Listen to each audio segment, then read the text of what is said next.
El ataque comenzó en plena oscuridad de la madrugada, a las 4:14 hora local, cuando 12 vehículos aéreos no tripulados ucranianos del modelo FP-02 despegaron de forma simultánea desde una posición de lanzamiento secreta en la región de Odesa.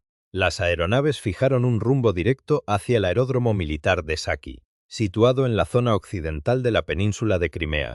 Este movimiento se produjo en un momento geopolítico especialmente tenso, justo después de una serie de ofensivas ucranianas destinadas a acercar y aislar la península, lo que había obligado a Rusia a desplegar recientemente un escuadrón adicional de cazas Su-30 en Saki con el objetivo de reforzar la defensa aérea y sostener el control de todo el territorio circundante. Cuando la formación de drones se encontraba todavía 40 millas de su objetivo, una batería del sistema de milicias S-400 Triumph, ubicada en Olenivka, detectó las señales electromagnéticas. En las pantallas de radar, el operador ruso visualizó 12 pequeños contactos entrando en la zona de intercepción. La dotación confiaba plenamente en su superioridad técnica, puesto que disponían de 32 misiles frente a 12 drones económicos, una proporción que sobre el papel resultaba completamente desigual. Sin embargo, las fuerzas ucranianas conocían esta realidad operativa y no confiaban el éxito de la misión a una simple cuestión de probabilidades, sino a un plan meticulosamente trazado. El primer grupo, compuesto por 3 drones, se separó repentinamente de la formación y comenzó a ganar altitud, forzando sus motores de combustión interna al máximo de su capacidad. Esta maniobra generó un fuerte eco electromagnético en el espacio aéreo, saturando las pantallas de los radares rusos en un radio de 15 millas. Este era precisamente el efecto buscado por Ucrania: enviar un contingente de vanguardia para atraer hacia sí toda la atención y los recursos del sistema de defensa aérea enemigo. En el ámbito de la estrategia militar, este tipo de maniobra funciona como una distracción planeada, donde el primer movimiento visible busca desviar la mirada del eje real del ataque. Apenas 30 segundos después, un segundo grupo de 3 FP-02 se escindió de la formación sobre las aguas del Mar Negro Central, descendiendo a tan solo 250 pies de altura para volar a ras de la superficie marina, utilizando sus cámaras térmicas para navegar en la península en la penumbra. Mientras tanto, los 2 grupos restantes mantenían la distancia en la retaguardia, con los motores ya revolucionados y los sistemas de guiado fijos en la ruta preprogramada semanas antes por especialistas que comprendían una limitación humana y técnica fundamental. Cualquier sistema de defensa aérea, por avanzado que sea, posee una capacidad limitada para procesar amenazas simultáneas. En ese instante, el comandante de la batería S-400 se enfrentó a un dilema táctico y económico de envergadura. Cada uno de los drones atacantes tenía un coste estimado de $70.000, mientras que cada misil interceptor de la batería rusa ascendía a los $2 millones. Un intercambio financiero y material profundamente asimétrico. Aunque teóricamente el S-400 contaba con la potencia de fuego necesaria para neutralizar la incursión, la táctica de Ucrania consistía en saturar el radar ruso, obligar a la tripulación a priorizar los objetivos equivocados y abrir una ventana de vulnerabilidad en la defensa de Saki durante unos pocos minutos. Para lograrlo, cada grupo de drones comenzó a desplazarse en direcciones divergentes. El grupo norte, formado por 3 unidades, inició el hostigamiento ascendiendo a 2.000 pies de altura y amplificando su señal de radar mientras aceleraba a 120 millas por hora, simulando un picado inminente hacia el objetivo. En los monitores del S-400, estos 3 puntos brillantes se convirtieron en las amenazas más visibles y peligrosas, forzando la reacción del contingente ruso. Por su parte, el grupo del centro adoptó un patrón de vuelo mucho más reservado, manteniendo una altitud constante de 350 pies en línea recta hacia Saki, sin alterar su trayectoria a pesar de saberse detectado.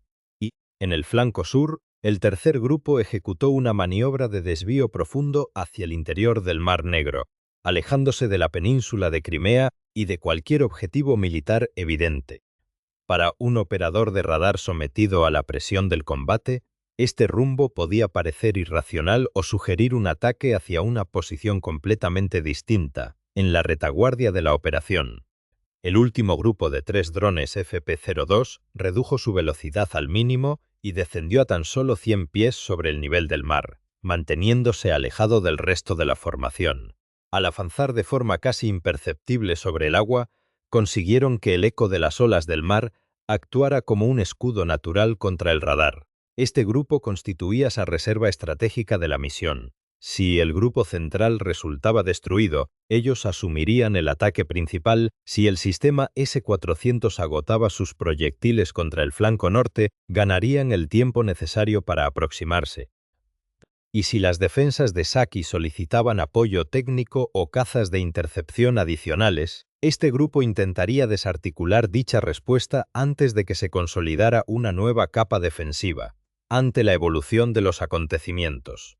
La lanzadera del E-400 giró hacia el norte y elevó su ángulo de tiro, fijando como prioridad los 3 drones del grupo septentrional, que se habían expuesto deliberadamente. Tras recibir la orden de fuego, 3 misiles del modelo 9M96E2 abandonaron los tubos de lanzamiento, dejando columnas de fuego blanco en el cielo de Crimea. Durante los primeros 6 segundos, los proyectiles siguieron las correcciones de rumbo enviadas por el radar de guía del sistema terrestre, ascendiendo y ajustando su trayectoria hacia la izquierda hasta alcanzar una velocidad de Mach 3.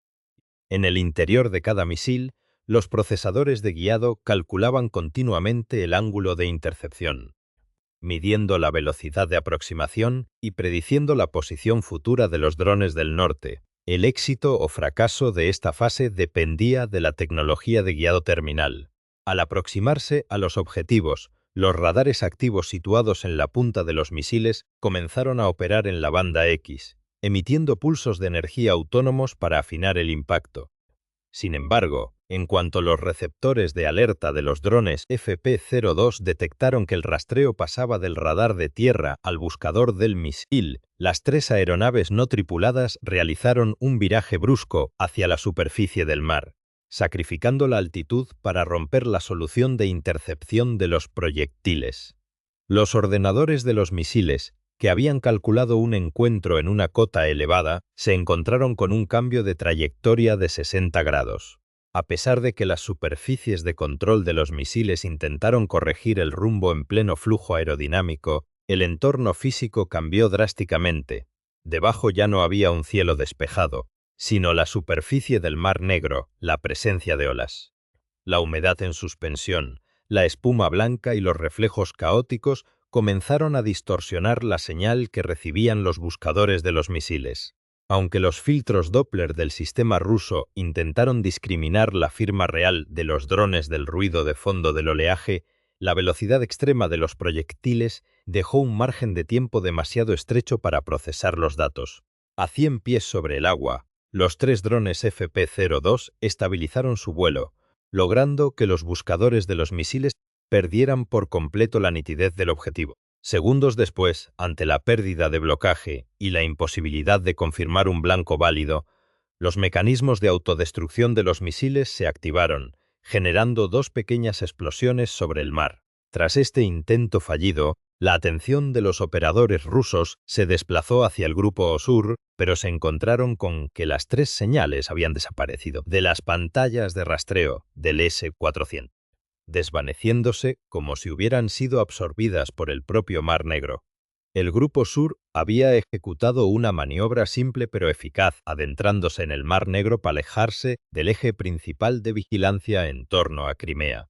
Si bien el radar de vigilancia de largo alcance 91N6E es capaz de detectar objetivos a gran altitud a una distancia de 280 millas, un dron de dimensiones reducidas que vuela a solo 100 pies sobre el nivel del mar representa un desafío técnico crítico. El horizonte de radar se reduce notablemente, las interferencias causadas por el agua aumentan, y la firma de radar de un FP-02 es considerablemente menor que la de una aeronave tripulada. Las olas de 3 pies, la humedad salina y un viento cruzado de 18 nudos convirtieron a cada dron en un punto intermitente.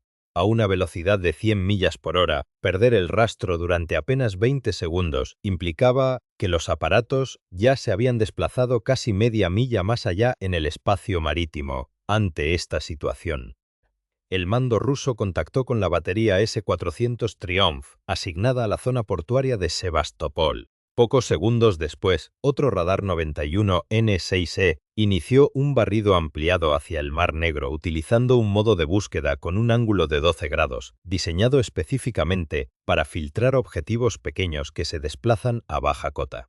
La antena de la red en fase comenzó a escanear en arcos, reconstruyendo la situación táctica a partir de señales débiles e intermitentes, hasta que los 3 contactos del sur reaparecieron en pantalla.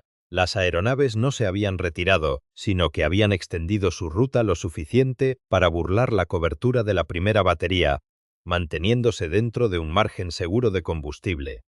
Los 3 drones mantuvieron su vuelo a 100 pies de altitud, una cota lo bastante baja para confundirse con el entorno, pero suficiente para evitar el impacto de las olas mayores.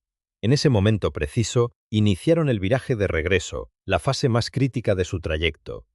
Un giro ejecutado 2 minutos antes de tiempo habría revelado sus intenciones, permitiendo que el radar de Saki los detectara de nuevo demasiado pronto. Un giro retrasado 2 minutos habría agotado el combustible necesario para la aceleración final y el posterior ataque al aeródromo militar.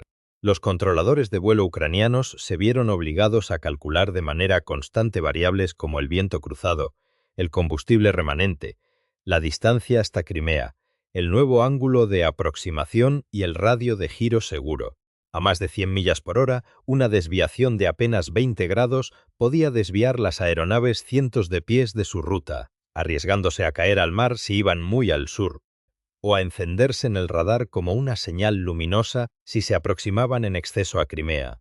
Sin embargo, para las tripulaciones de drones ucranianos, este tipo de navegación de precisión se ha convertido en una práctica consolidada tras 3 años de experiencia en el conflicto. Este despliegue coordinado obligaba a la dotación de defensa aérea rusa a fragmentar su capacidad de decisión, mientras el comandante de la batería intentaba gestionar simultáneamente la pérdida de los misiles en el norte y la reaparición del Grupo Sur sobre el Mar Negro. El Grupo Central comenzó a avanzar directamente hacia la zona de peligro. En respuesta, 3 misiles 9M96 salieron de las lanzaderas del S-400, programados desde el inicio para interceptar objetivos a baja altura mediante una trayectoria más plana y directa hacia las unidades que enfilaban el aeródromo de Saki. El radar 91 N6E buscaba corregir el error previo, intentando fijar los blancos antes de que cambiaran de rumbo. Los 3 drones del centro ascendieron a 1200 pies, acelerando al máximo hacia la posición de la lanzadera rusa. El primer dron fue bloqueado casi de inmediato por un misil intercepto que, aprovechando el contraste contra el cielo abierto, destruyó la aeronave en una pequeña detonación. Para la tripulación del S-400, esto representaba una baja confirmada. No obstante, las 2 unidades restantes continuaron el avance. El segundo dron incrementó su velocidad manteniendo el rumbo directo hacia la batería, asumiendo el rol de vector de ataque principal. El radar se fijó en él y el segundo misil corrigió su trayectoria para perseguirlo a gran velocidad. El sistema informático de guiado tuvo que recalcular los parámetros de forma continua debido a una anomalía táctica. El objetivo no se alejaba, sino que volaba directamente hacia el punto de origen del misil. Este movimiento planteaba un problema técnico importante, ya que todos los sistemas de defensa aérea poseen una zona muerta a corta distancia, donde el misil interceptor carece del tiempo necesario para maniobrar, activar su cabeza de combate y efectuar la intercepción de manera segura. Para un armamento diseñado para neutralizar aviones y misiles de crucero a larga distancia, la incursión de un pequeño dron dentro de su anillo de seguridad reduce las ventajas del alcance. Mientras el segundo dron concentraba toda la atención del sistema defensivo, el tercer aparato del Grupo Central realizó la maniobra opuesta, descendió a 300 pies, atenuó su firma electromagnética y se desvió de la línea de ataque directo. Simulando haber desistido de la misión, los operadores rusos consideraron este contacto como una amenaza secundaria y priorizaron el bloqueo del segundo dron. El misil Intercepto continuó su persecución, ajustando sus superficies de control para destruir el aparato antes de que entrara en el perímetro crítico de la base. Sin embargo, cuanto más avanzaba en la persecución, más se aproximaba a la propia posición de lanzamiento, lo que activó los protocolos automáticos de seguridad que impiden que un misil continúe su trayectoria si existe riesgo de dañar a la propia batería. Ese breve intervalo temporal fue suficiente para que el tercer dron, que parecía haber abandonado el ataque, acelerara a fondo a 300 pies de altura, reduciendo aún más su cota y cortando el ángulo de aproximación que el radar había desatendido. Durante unos segundos, el S-400 centró sus recursos en el segundo vector, mientras el tercero se convertía en el peligro real. El dron inició el picado final e impactó directamente en el área de la batería del S-400, detonando una cabeza de combate de 220 libras. La explosión provocó un incendio en la misma posición de defensa aérea, que, minutos antes, constituía el principal escudo del aeródromo de Saki, demostrando cómo una combinación de saturación y tácticas de sacrificio puede comprometer temporalmente un sistema de alta tecnología. A pesar de este impacto, la península de Crimea alberga una red defensiva multicapa, y los 9 drones FP-02 restantes estaban a punto de adentrarse en ella. A las 4:35 minutos hora local, la formación de vehículos aéreos no tripulados ucranianos cruzó el límite del espacio aéreo de la zona occidental de Crimea, iniciando una fase operativa de mayor complejidad técnica. En la localidad de Mirny, una batería rusa del sistema S-350 Vityaz mantenía el rastreo de los dispositivos desde hacía 4 minutos, habiendo detectado sus firmas a través del radar multifunción 50N6E. Esta posición de defensa aérea formaba parte de los anillos de protección desplegados en el interior de la península, contando con una dotación experimentada en la neutralización de vectores que operan a baja cota. 4 misiles interceptores del modelo 9M96 abandonaron las lanzaderas de forma sucesiva. A diferencia de las trayectorias empleadas por otros sistemas de largo alcance, estos proyectiles no ascendieron realizando un arco pronunciado, sino que mantuvieron un perfil de vuelo plano y horizontal, desplazándose a gran velocidad a través de la noche hacia el grupo de drones FP-02. Durante la aproximación, los proyectiles del sistema S-350 no se limitaron a seguir una ruta fija, sino que transmitieron datos de radar e información de blocaje en tiempo real de vuelta a la estación terrestre. Este mecanismo permitía que cada misil actuara como un nodo de exploración avanzado, extendiendo la capacidad de visión del sistema más allá del horizonte geométrico del radar de superficie, el cual se veía afectado por las irregularidades del terreno y la curvatura de la línea de costa. Los 2 primeros drones ucranianos, al mantener la formación original, recibieron el impacto antes de poder modificar su altitud. El primer dispositivo fue destruido tras alcanzarle el primer vector interceptor, mientras que el segundo intentó realizar un viraje cerrado hacia la derecha, maniobra que no impidió que la espoleta de proximidad del segundo misil detonara a escasa distancia, fragmentando la estructura de fibra de carbono del aparato. Los 7 drones supervivientes reaccionaron de inmediato ante la pérdida de los 2 vectores de vanguardia, alterando su patrón de vuelo sobre el terreno abierto. El dispositivo que asumió la guía del grupo redujo la altitud para incrementar la velocidad, conduciendo a las unidades restantes hacia un desfiladero estrecho situado en las proximidades de la cadena montañosa costera. Este descenso forzado buscaba aprovechar la orografía como una pantalla natural frente al radar de guiado de Mirny, generando zonas de sombra electromagnética debido a las pendientes y laderas. Para los buscadores activos de los misiles, la proximidad de los acantilados, el suelo y la humedad condensada en el fondo del desfiladero generaron un entorno de altas interferencias y retornos caóticos. Los 2 misiles restantes del S-1350 intentaron mantener la fijación del blanco adentrándose en el espacio confinado, Pero la configuración técnica de estos proyectiles no estaba diseñada para la persecución de pequeños objetivos a ras de paredes rocosas. Una variación mínima en el ángulo de visión provocó la superposición de las señales de los drones con los ecos del terreno, activando de forma anticipada la espoleta de proximidad del tercer misil contra la ladera, mientras que el cuarto perdió el ángulo de seguimiento e impactó directamente contra la roca, tras disiparse las interferencias causadas por las explosiones en el desfiladero. Las pantallas del sistema ruso volvieron a registrar 7 señales de dimensiones reducidas que continuaban su avance hacia el aeródromo de Saki, habiendo adoptado una disposición dispersa desde 3 direcciones diferentes para rodear el objetivo. Para la tripulación del sistema S-350 Vityaz, la interceptación dejó de ser una operación lineal y pasó a convertirse en un escenario de procesamiento múltiple. Aunque el diseño del S-350 permite el seguimiento simultáneo de diversas amenazas a baja altura, los drones ucranianos rompieron la cohesión de la formación e intercambiaron sus trayectorias de manera constante. Los vectores cruzaron sus líneas de avance, variando sus cotas y generando intersecciones de señales que confundían los algoritmos de asignación de blancos del ordenador de combate, el cual requería intervalos de 2 segundos para recalcular cada trayectoria individual.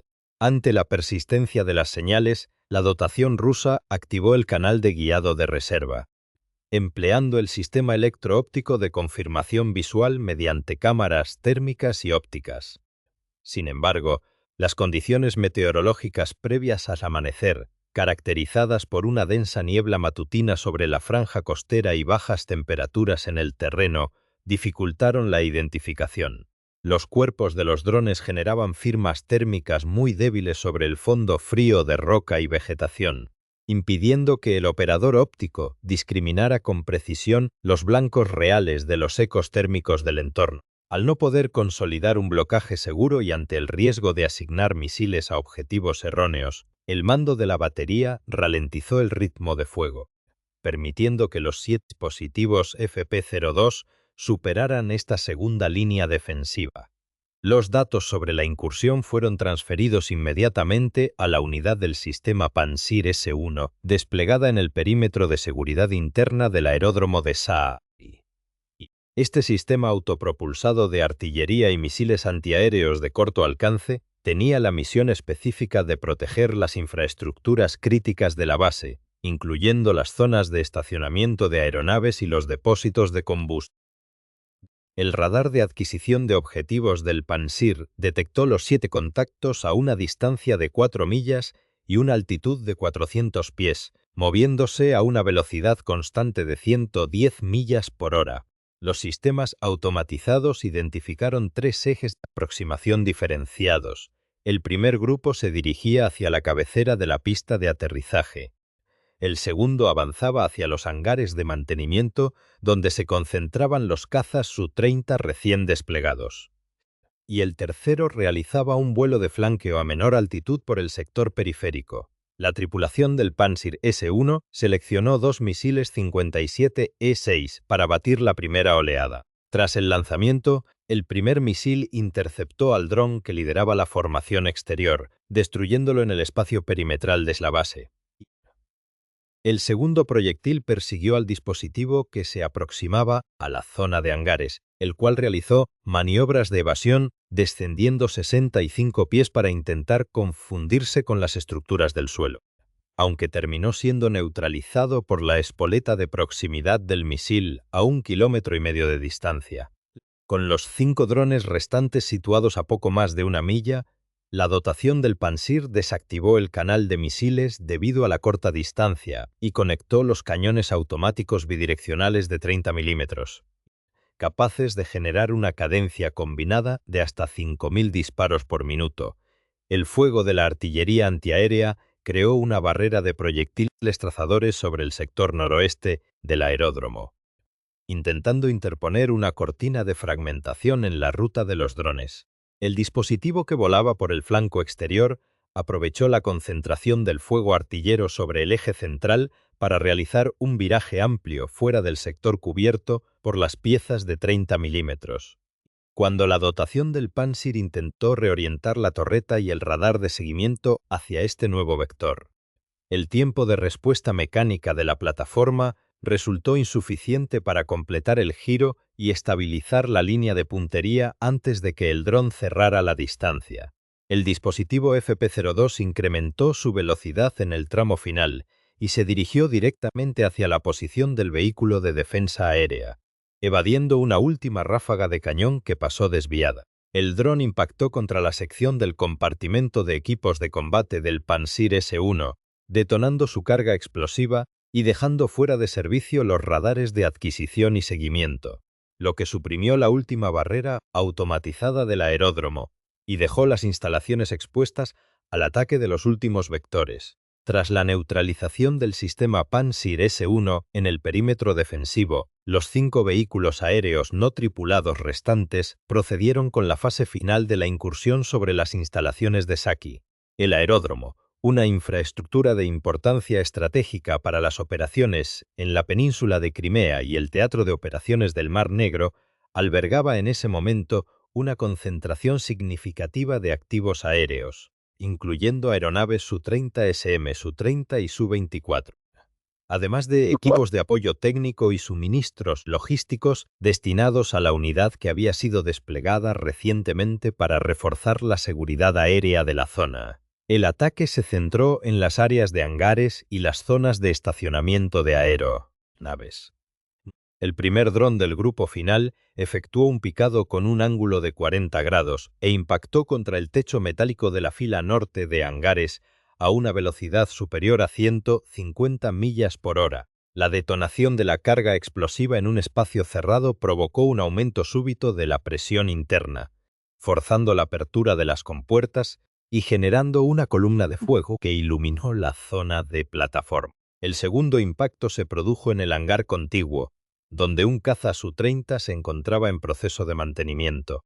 La explosión alcanzó las reservas de combustible auxiliar, aceite técnico y cilindros de gas comprimido situados en el área de trabajo. La reacción en cadena de los componentes inflamables elevó la temperatura ambiente, desencadenando una serie de explosiones secundarias que proyectaron fragmentos de metal y escombros a decenas de metros de distancia, inutilizando gran parte del material técnico presente.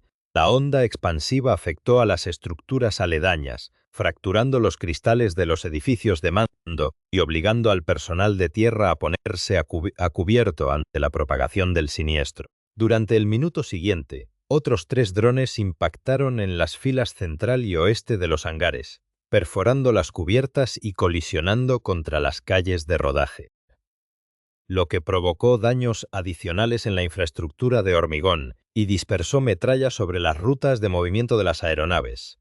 Según los registros térmicos tras el ataque, la zona de los hangares presentaba una masa de calor constante con temperaturas superiores a los 800 grados centígrados, lo cual resultó suficiente para degradar los componentes de aluminio de grado aeronáutico, destruir los sistemas de cableado, reventar los neumáticos de la saecita y convertir la aviónica de precisión en chatarra.